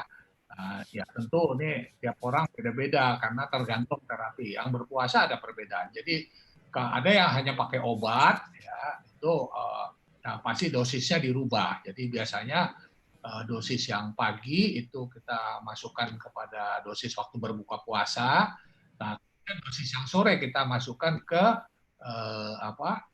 waktu sahur, tetapi dosisnya diturunkan kira-kira 30 sampai 50%. Begitu juga kalau insulin, harus ada penyesuaian. Nah, ini harus konsultasi ke dokter. Nah, tetapi syaratnya adalah pasien diabetes yang terkendali, satu. Ya, jadi jangan gula darah 400 mau berpuasa, ya harus terkendali. Ya. Kedua, jangan ada komplikasi-komplikasi yang buruk, ya, misalnya gagal ginjal atau sedang dalam baru serangan jantung, misalnya. Jadi itu juga menjadi patokan-patokan. Tapi prinsipnya kalau gula darah terkendali, tidak ada gangguan metabolik, tidak ada infeksi, tidak ada komplikasi yang berat, boleh melakukan puasa dengan penurunan dosis. Oke. Jadi ini menjawab ya Bu ya. Jadi kalau misalnya pasien dengan DM, boleh aja berpuasa asal gula darahnya terkontrol dengan baik, begitu ya Prof ya? Tapi kalau ada komplikasi-komplikasi yang buruk atau gula darah 400 ya jangan dulu. Lalu memang kalau jika ingin berpuasa, itu dosis-dosis obatnya harus dikonsultasikan ulang lagi, begitu ya Prof ya? Betul ya. Iya. Ini ada pertanyaan selanjutnya nih Prof. Ini juga menarik nih Prof. Pasien umur dari Ibu Emalia, pasien umur 70 tahun, HbA1c-nya 8,5 dok, rutin metformin 500 mg 2 kali sehari, sama minum B kompleks. Ini berapa lama harus makannya? Lalu cukup atau tidak dengan HbA1c 8,5 dengan usia 70 tahun? Obatnya hanya metformin. Hanya metformin saja, Prof, sehari 2 kali. Itu sudah lama ya berarti. Iya. Berarti tadi sesuai dengan standar pengelolaan kita di Indonesia ya. Jadi juga mengadopsi pengelolaan diabetes di Eropa dan Amerika. Jadi kalau dia tidak terkendali dalam 3 bulan, nah itu salah satu 8,5 ya, kan itu belum di bawah 7. Jadi kita harus menambah 1 obat lagi yang efeknya berbeda. Ya, metforminnya diterus ditambah obat lain ya, misalnya golongan sulfonylurea atau DPP-4. Pokoknya salah satu obat yang lain bisa diberikan dan pilihannya sejauh nggak ada gagal ginjal, nggak ada kelainan hati, tentu pilihannya lebih gampang. Jadi memang ini ya. Harus ditambahkan obat karena sesuai targetnya harus bisa di bawah 7 begitu Prof ya. Oke. Ini karena keterbatasan waktu jadi saya harus menutup sesi tanya jawab ini dan kini tiba saatnya kita untuk memasuki bagian door prize. Door prize ini kita akan memilih 3 pemenang dan door prize-nya berupa voucher untuk pemeriksaan gula darah, yaitu ada pemeriksaan gula darah puasa dan HbA1c, di mana voucher ini berlaku selama 1 bulan berakhir pada tanggal 31 Mei tahun 2021. Ini untuk 3 pemenang ini dipilih berdasarkan dari tim panitia. Untuk pemenang pertama ada Ibu Hana. Ibu Hana ada? Oke, ada ya. Untuk yang pemenang kedua ada Ibu Pamela. Lalu untuk yang pemenang ketiga ada Ibu Emalia ya. Oke, sudah. Nanti Ya, nanti pemenang akan dikirim berdasarkan email ya. Jadi nanti ditunggu saja di bagian emailnya. Ya, terima kasih Pak Dokter. Ya. Ya. Ini untuk sekalian, ini untuk para hadirin. Untuk link absen sudah diumumkan juga ya. Jadi silakan diisi dan diisi kuesioner supaya nanti juga bisa di-download sertifikatnya. Oke, untuk acara hari ini saya akan balikan lagi ke MC. Terima kasih kepada moderator acara hari ini, Dr. Bernard Jonathan, pada pembicara Profesor Dr. Mardi Santoso, SPPD, KMD, DTMH, FINA, SIM, FESE, untuk paparan yang luar biasa hari ini. Terima kasih, Prof. Ya, sama-sama. Terima kasih, Dr. Pani, Dr. Terima kasih, Prof. Dan terima kasih ini semua pasien dan keluarga Persatuan Diabetes, banyak ini yang datang. Iya, makasih. Kami informasikan bahwa Rumah Sakit Ukrida nanti akan mengadakan webinar di bulan berikutnya, dan informasi nanti bisa dilihat di Instagram dan Facebook Rumah Sakit Ukrida. Nanti di akhir acara kita akan ada foto bersama ya. Jadi nanti mohon supaya semua videonya diaktifkan untuk kita foto bersama. Iya. Dan seperti yang tadi dikatakan oleh moderator, sudah di-share link chat kuesionernya, mohon supaya diisi supaya semua bisa mendapatkan sertifikat. Kalau ada gelar, silahkan disertakan gelarnya juga. Dan nanti setelah 1 minggu baru akan di-share sertifikatnya. Dan untuk yang mendapatkan hadiah door prize, selamat untuk pemenang door prize-nya, yaitu paket pemeriksaan petanda diabetes yang akan dikirimkan oleh panitia via email. Kita buka foto bersama ya, tolong dibuka untuk videonya.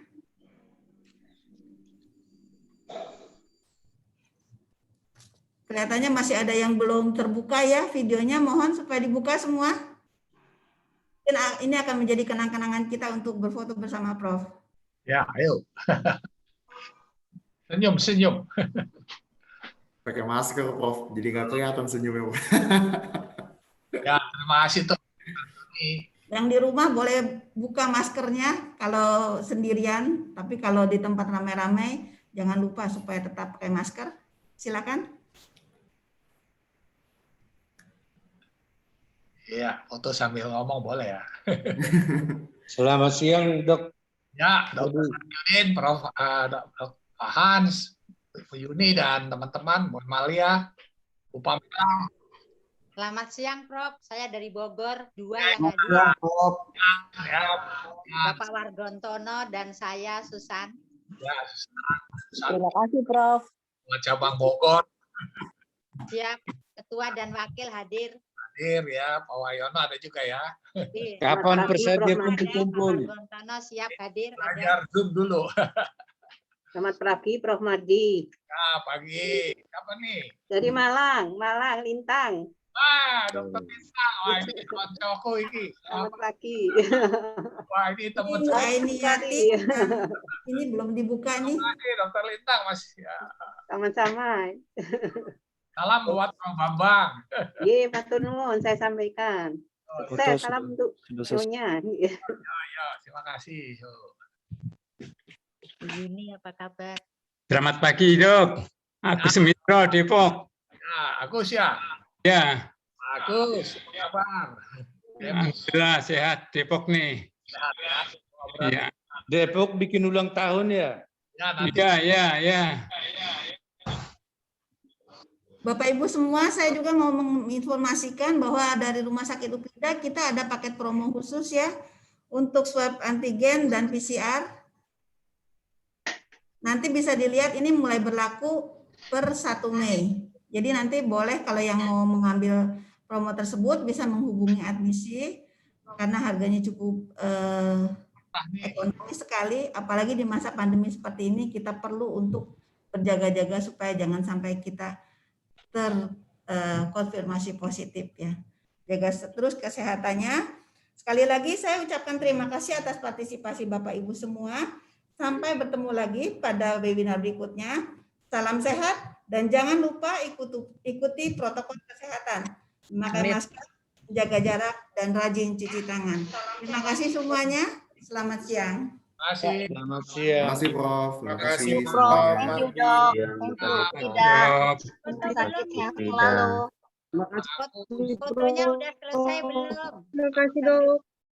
Tadi ya semua. Sudah senyum terus. Terima kasih, Prof. Sampai jumpa kembali. Sampai jumpa. Sehat-sehat ya dok, Prof. Mardi. Fotonya sudah selesai, Bu. Terima kasih. Terima kasih Dr. Mardi. Salam dari Dek Koas. Ya. Wah iya nih. Salam dari Koas Lampung, Dok. Ya. Nancy ya, Nancy. Ya. Masih di Lampung ya, Nancy. Ya, Dok. Sadia. Salam buat teman-teman. Selamat belajar ya. Ya, Dok. Ya, Bu Emalia. Iya, makasih. Ya, makasih. Iya. Yang bikin murah nih juga.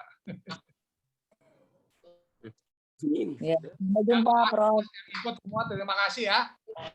Yuk, mari Prof. Terima kasih, Prof. Iya, Prof. Patricia.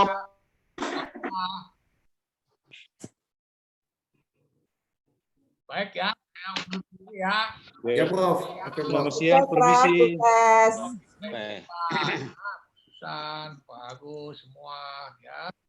Dr. Linta. Iya, Dok.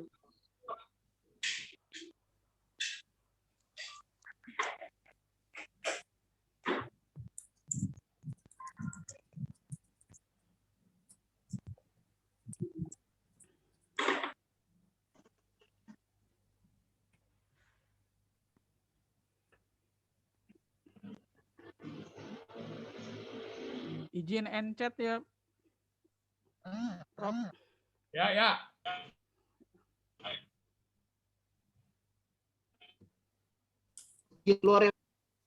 Pak Beni masih sehat ya, Pak Beni? Sehat-sehat, Dok. Nah, gitu. Udah punya cucu ya, Pak Beni? Iya. Iya. Saya lihat di itunya ya, Instagramnya. Iya. 2, Pak, udah. Prof. Ya, bagus.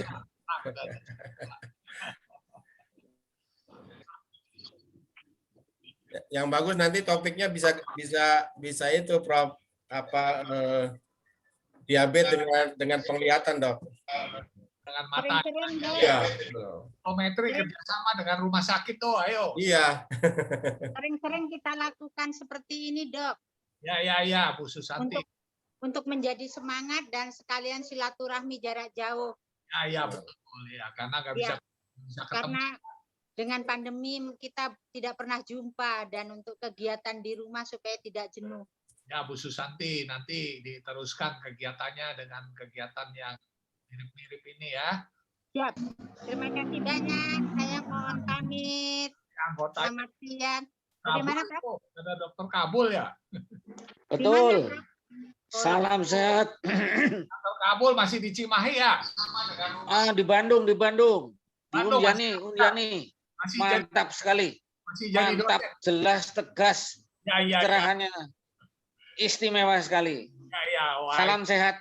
Salam untuk Ibu juga, Ibu Uli. Salam. Sampai jumpa. Waduh. Kabul, kita sudah lama tidak jumpa. Jadi dosen ya. Hebat sekali. Sekali lagi hebat sekali.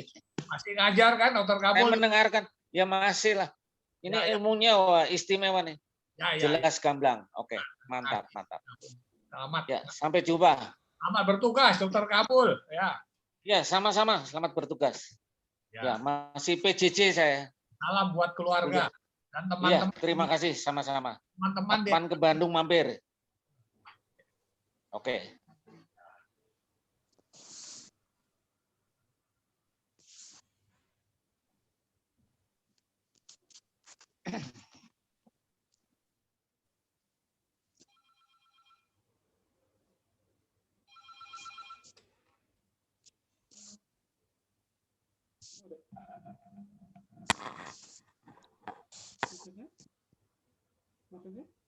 Elvi, Firdaus, sehat-sehat.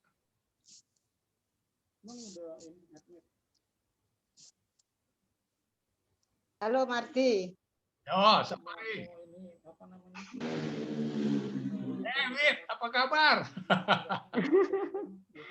Wah, Semarang ya, Wit ya? Ya, melu ngrungokke lho. Ya, selamat lah ya. Ya. Semoga jangan kena diabetes. Ora sip kok. Sehat ya. Kasih mantap, Ya, kasih sampai mantap. ketemu ya. Saya mulai praktek kan udah? Hah? Praktek bro. Praktek. Nah, selamat ya, hati-hati protokol. Ya. Pak Wargantono, selamat juga.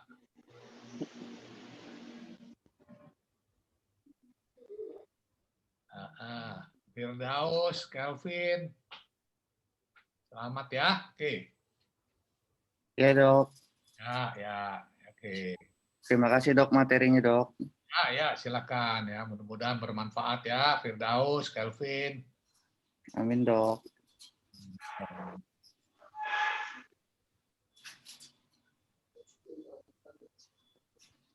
Izin live ya dok. Ya, oke. Silakan.